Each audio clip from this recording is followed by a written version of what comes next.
বলছে যে a x square plus b x plus c is equal to zero এবং বলা আছে a not equal to zero. সমীকরণের একটা বীজ অপরটার দ্বিগুণ হলে দেখাও যে two b square is equal to nine a c. এই অঙ্কটা খুব ইম্পর্টেন্ট, ভেরি ভেরি ইম্পর্টেন্ট অঙ্ক তোমাদের আপকামিং মাধ্যমিক পরীক্ষার জন্য। তো আমি তোমাদের এই অঙ্কটা করার আগে একটা ফর্মুলা আগে বলে দিই। তোমরা রিসেন্টলি হয়তো করিয়েছিলাম অঙ্কটা। যদি কোনো একটা সমীকরণের একটা বীজ আলফা এবং একটা বীজ যদি বিটা হয়, তাহলে সমীকরণটা হয় কি x square minus alpha plus beta into x plus alpha beta is equal to zero. এই হচ্ছে সমীকরণ। যদি দুটো বীজ দেয়া থাকে তবে সমীকরণটা হচ্ছে এটা হয়। এইবার আমাদের বলেছে যে এই যে এই সমীকরণটা দেয়া আছে, সমীকরণটা আগে লিখে নিই। A x square plus b x plus c is equal to zero. আমি তোমাদের বলেই দিয়েছি যে আলফা আর বিটা যদি দুটো বীজ থাকে তাহলে এক্স স্কোয়ারের সাথে কোনো সহগ থাকবে না। তাহলে এখানে কিন্তু এক্স স্কোয়ারের সাথে কী সহগ আছে? এ আছে। তো এটাকে আমরা কমন নিয়ে নেব। তাহলে এ যদি কমন নিই তাহলে কী হবে? X square plus b x by a plus c by a is equal to zero. যা এখানে এ ছিল বলে এ কমন নিয়ে নিচ্ছি। এখানে যেহেতু এ নেই, আমি বলেছি যে কমন নেওয়া মানে ভাগ করা, তাই ভাগ করে দিয়েছি। বি এক্স বাই এ হয়েছে প্লাস সি বাই এ হয়েছে, বা দিলাম x square plus b x by a plus c by a is equal to zero. তাহলে এই হলো আমার সমীকরণ। তাহলে এটাকে আমি 1 নাম্বার দিলাম। এবার আমাদের বলা হয়েছে যে সমীকরণের একটা বীজ অপরটার দ্বিগুণ। একটা বীজ কি? অপরটার দ্বিগুণ। তাহলে মনে করি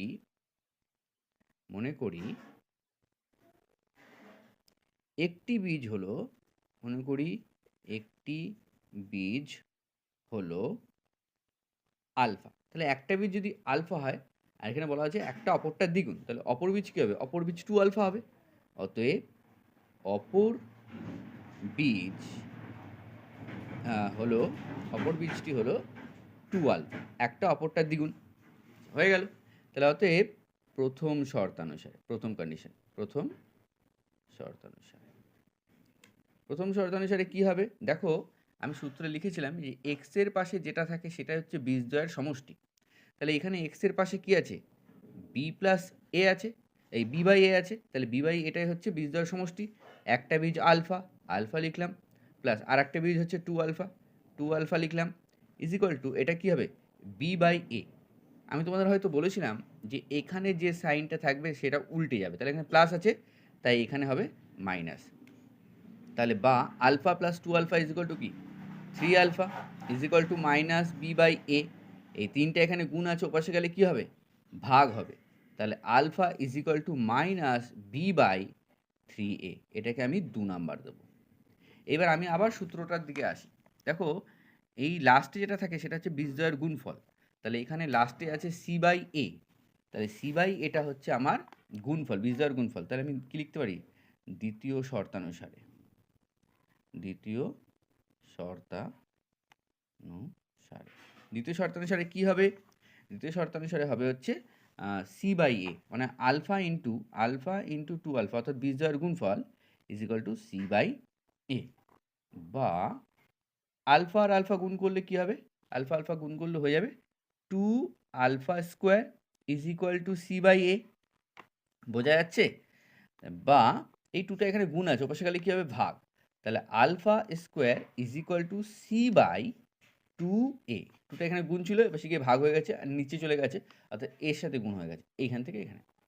আচ্ছা, নেক্সট দেখো, আলফার মানটা আমরা এবার বসিয়ে দেবো। আলফার মান কী পেয়েছি? Alpha is equal to minus b by three a. তাহলে minus b by three a তার whole square is equal to c by two a. আমি এখানে পাশে লিখে দিচ্ছি যে alpha is equal to minus b by কি? Minus b by three a. এটা আমরা বসিয়ে দিয়েছি। আচ্ছা, স্কোয়ার করি। তোমরা জানো যদি মাইনাস থাকে এবং স্কোয়ার করা হয় তাহলে মাইনাসটা হয়ে যায় প্লাস। তাহলে এখানে শুধু বি স্কোয়ার হবে। বি এর স্কোয়ার করলে বি স্কোয়ার, তিনের স্কোয়ার করলে কত হবে? 9। এর স্কোয়ার করলে কী হবে? A square is equal to c by two a. বা এবার দেখো কোনাকুনি গুণ করছি। তাহলে আরেকটা জিনিস দেখো, ইকুয়াল সাইন থাকলে নিচে নিচে কাটাকুটি যায়। তাহলে এখানে আছে এ স্কোয়ার, মানে দুটো এ আছে, আর এখানে আছে একটা এ। তাহলে একটা এ দিয়ে এ স্কোয়ারকে যদি কাটি তাহলে একটা এ পড়ে থাকবে। এইবার আমি কোনাকুনি গুণ করব, তাহলে 2 দিয়ে বি স্কোয়ারকে গুণ করলে কী হবে? 2b square. আর এই 9a কে সি দিয়ে গুণ করলে কী হবে? 9ac।